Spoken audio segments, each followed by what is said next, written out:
Hi guys! Welcome back to my YouTube channel. So for today's video guys, i-share ko sa inyo yung aking naging experience dito kay Happy Cash for my second loan. Kasi guys, na-approve na naman po ako. So yan yung mga gusto natin, di ba guys? Yung mga nakakapag secondary loan, third loan tayo sa isang online lending application.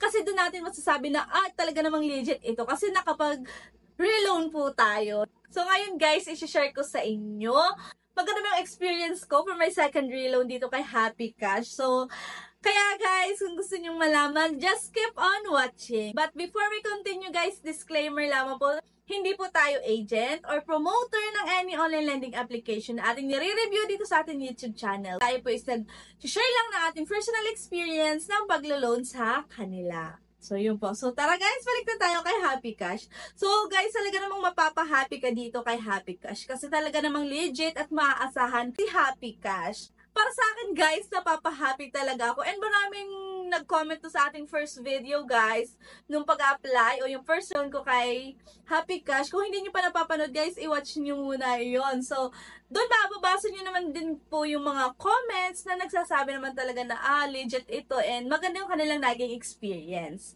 So, ngayon guys, i-share ko sa inyo yung aking second loan. So guys, ang unang loan ko po dito is 1,600 pesos and ang aking pong total repayment amount is naging pong 1,712 pesos. And guys, ang kanya pong loan term is 14 days lamang. Ngayon guys, nadagdagan ng kanyang loan term, mas napahaba. Gusto natin yan, di ba? Yung mga mahahaba ang loan term. And alam nyo ba guys, nag-offer na si Happy Cash ng up to 3 months. O diba?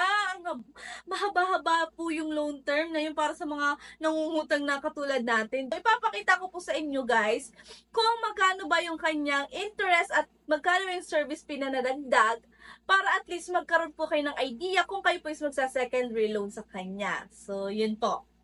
So, dito guys, kung makikita nyo yung term niya is 1 month times 3, 1 month times 2, and 1 month times 1. Halimbawa po, ang iyong pinili dito is yung 1 month times 3. Ibig sabihin, 3 beses ka pong magbabayad sa kanya. Para guys, siyang installment every month. So, ibig sabihin, makukonsume talaga natin yung 3 months.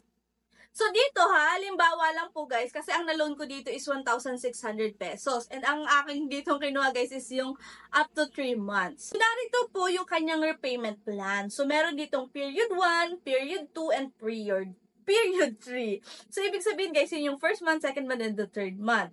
So, guys, dito, ang ating pong babayaran kada month, kung ang ating pong maloloan is 1,600, is 701 pesos. Pag ating pong kunenta, ibig sabihin guys, ang kanya pong total na nadagdag, which is the interest in the service fee, is 503 pesos lamang. So, ibig sabihin guys, yun lang po yung nadagdag.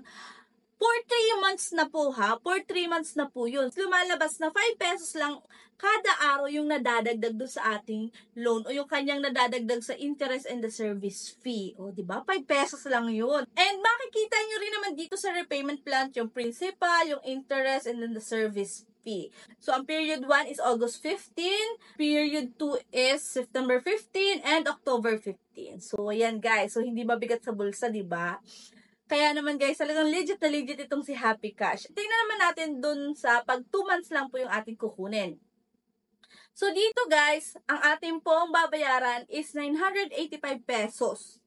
So, ang ating pong period is, meron lang po tayong 2 period. Period 1 is August 15, 2024, and period 2 is September 15, 2024. So, talaga naman guys, makukonsume natin yung 2 months dito, ba diba? So, kung kwentahin po natin, ang kanya pong nadagdag na interest and the service fee is 370 pesos. For 2 months na yun guys ha, 370 pesos. So, kung atin siyang i-divide sa 60, kasi 2 months, 30 plus 30, 60. Lumalabas lang po na 6 pesos, 6.1 pesos po yung kanyang everyday na nadadagdag. Ano sa tingin nyo guys? Maganda ba? Mababa ba? Okay ba sa inyo to? Pero para sa akin, okay siya ha.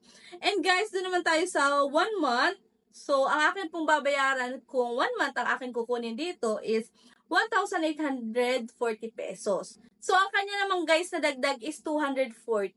Ang kagandahan naman doon sa ating second loan is marami na po tayong term na pwedeng pagpilian na up to 3 months na nga po, diba? So, yun guys yung offer sa akin ni Happy Cash. And alam nyo ba guys, nag-loan ako dito. And ang pinili ko is yung up to 3 months. So magbabayad po ako ng aking first period is on August 15, 2024. So yun guys, ano sa tingin nyo? Maganda ba yung experience nyo dito kay Happy Cash? Napaka-happy ba kayo katulad ko? Para naman sa akin guys ha, legit naman talaga siya and maaasahan. And hindi siya ganun kalaki yung interest and the service pinapatong o pinatong.